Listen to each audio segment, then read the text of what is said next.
ตอนนี้ลูกสาวก็กำลังปั่นเนาะต้นข้าวสาลีอ่อนเนาะเพิ่นจะได้กิน2เอ้น้องเพิ่นเนาะเพราะว่าต้นข้าวสาลีอ่อนนี่จอกน้อยๆนี่30ซีซีหรือว่า1คลาสนี่เนาะเท่ากับผัก1กิโลครึ่งเนาะซึ่งเหมาะสำหรับเด็กน้อยที่บ่มักกินผักเนาะเราก็สามารถหอมมาเลยเนาะโอ้ยหอมหญ้ามาเลยเด็ก2เอ้น้องเพิ่นกำลังซอยกันปั่นเดี๋ยวจะถ่ายอยู่ใกล้ ฟ้ารีบบ่ได้ใส่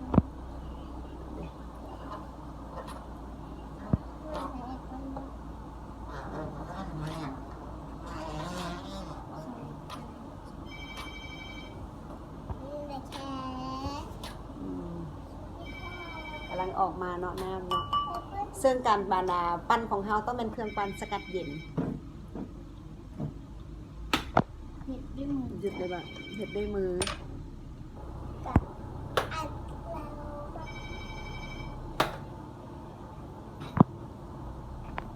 โอ้ยเห็ดด้วยน้ำบ้าง